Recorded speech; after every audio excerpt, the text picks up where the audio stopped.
I grew up in small-town America. As a kid, I worked in a dairy. My father and grandfather both fought in World War II. There were a lot of constants in my life, things I could rely on.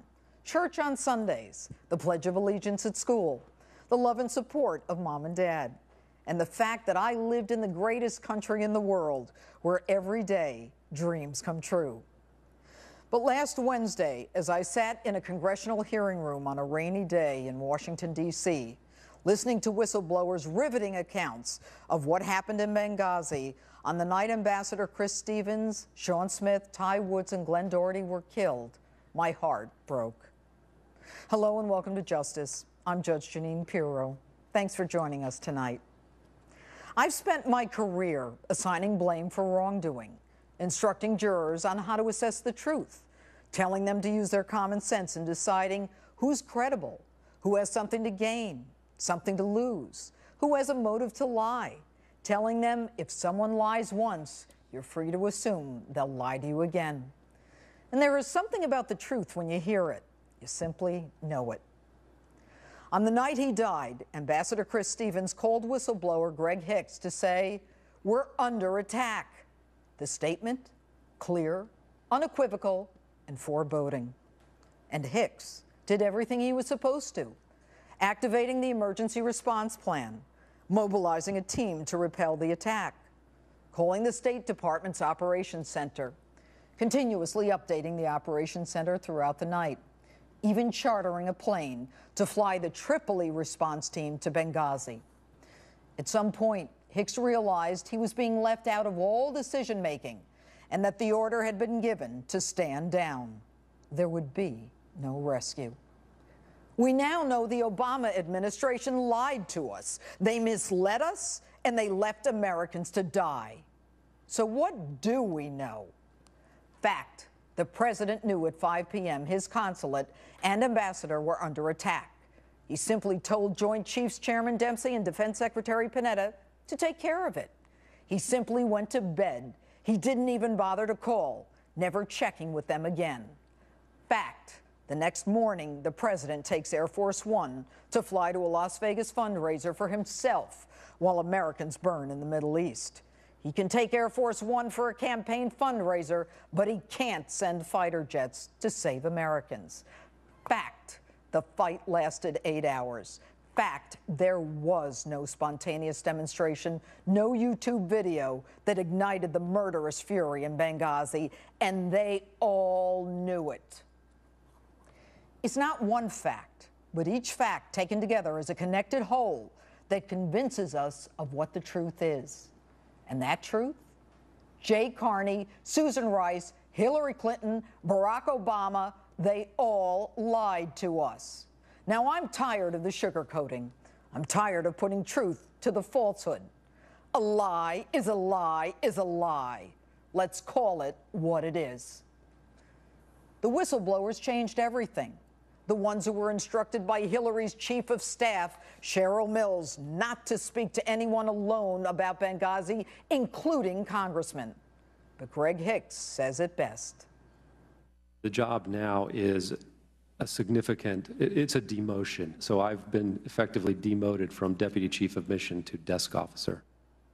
Mr. President, with all due respect, you actually demote the man who was on the phone all night scrambling to get help, destroying your classified records, chartering a plane, taking on the terrorist by himself. Why? Why would you do that? Why would you demote a hero? And why would you lie to us? I'll tell you why. Because of a looming presidential election 7 weeks away. Because Americans can't be under attack, especially not a terrorist attack, if, as you say, al-Qaeda is already on its heels. Mr. President, how could you not send in reinforcements? How could you not send in Americans trained for this very kind of emergency? You're the commander-in-chief. That's your job. And enter Hillary Clinton. Fact. Because the Benghazi consulate security was so substandard, it could only have been inhabited if you had issued the waiver. Fact. Your department continuously denied both Ambassador Stevens and Deputy Chief of Mission Hicks' request for more security. Fact, you actually reduced security when everyone knew of the threats and the prior assaults on Benghazi. And please, don't even begin to try to sell us the idea that it was about saving money, because your own staffer, Charlene Lamb, who supposedly was dismissed, swore that the resources were not an issue. And my sources tell me Lamb is now up for an even higher post in the State Department. So, Hillary, why would you do this? I did tell the Accountability Review Board that Secretary Clinton wanted the post made permanent. Oh, okay. Now we know. You wanted to arrive on your chariot and announce the establishment of a permanent mission in a normalized Libya. Normalized? When you last visited Libya, you had the Defense Department pre-position assets off the Libyan coast in case you needed rescue. How could you? And then you swear under oath, just back from weeks abroad, logging all those miles, recovering from the flu, the fall, the concussion, and the blood clot. You testify you didn't know a thing about your friend the ambassador's request for more security. Any of the requests, any of the cables having to do with security did not come to my attention. Now, Hillary, I know you were busy that night, calling the president of Tunisia when all the action was in Libya. But you can't deny requests for more security in Benghazi and then blame the very people who asked for it. You can't have it both ways. And you want us to believe that you and the president are going to get the facts and get justice? You can't even get to the FBI, to the crime scene, for 3 weeks. And by the way, the FBI guys, they carry guns, don't they? If it takes them 3 weeks because it wasn't safe in Benghazi, how the hell is it safe enough for you to keep our civilian diplomats there? And what to do?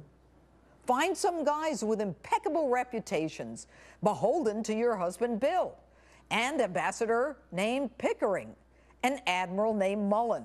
Have them investigate and make sure they don't ask you any questions, or talk to the guy in charge of the emergency response. And Pickering, he's perfect. He apparently believes America is already full of Islamophobes. And while you're at it, Hillary, why not throw the president of Libya under the bus, too? The man who traveled to Benghazi at great personal risk, confirming almost immediately what you already knew, that it was a terror attack, and you basically call him a liar or clueless to the rest of the world.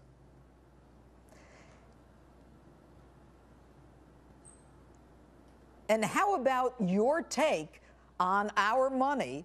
You take it and buy an advertisement to apologize to the Arab world about a video that has nothing to do with Benghazi while they burn us in effigy. That'll keep the lie going, too. But they say we're obsessed with Benghazi. The New York Times says that our Benghazi obsession is all about hysterical allegations of crimes equal to Watergate. Really?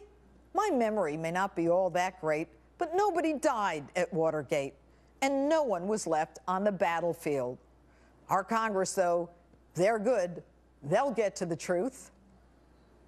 I find it truly disturbing and very unfortunate that when Americans come under attack, the first thing some did in this country was attack Americans, attack the military, attack the president, attack the State Department, attack the former senator from the great state of New York, former Secretary of State Hillary Clinton.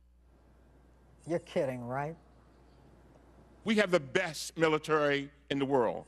But even with all of their technological advances, they could not get there in time. Now, this guy hasn't even heard the testimony, and he's already accusing the man who has the most to lose, his own life, and who was actually on the ground and in the battle, of lying. And it gets worse. Death is a part of life. What difference at this point does it make? It's as if they're saying, enough with the dead and on with the living, on to my next election. And remember this one? The White House and the State Department have made clear that the single adjustment that was made to those talking points by either of these two institutions were changing the word consulate to diplomatic facility because consulate was inaccurate. Today we know that was a bold-faced lie. There were 12 deletions of references to terrorism at the instruction of the White House and the State Department. Hillary's henchwoman, that temple of veracity, Victoria Nuland, actually tells the CIA to remove any reference to the prior Benghazi security warnings because it could be used against Hillary. But my favorite, Leon Panetta. There just wasn't enough time. Listen to this one from 7 months ago. A Monday morning quarterbacking going on here. Basic principle is that you don't deploy forces into harm's way without knowing what's going on, without having some real-time information. There wasn't enough time? How did you know the fight wouldn't last 24 or 48 hours or more? In which case you could have gotten rescuers there. You could have saved Americans, but you didn't even start the process because you had no intention of saving those lives. You should be ashamed of yourself. Yes, Wednesday was a sad day for me personally, for the families of those killed, and for any American who believes, as I do, that America is the citadel of honor and freedom. This past week, the dreams that I had as a little girl in that small town were shattered.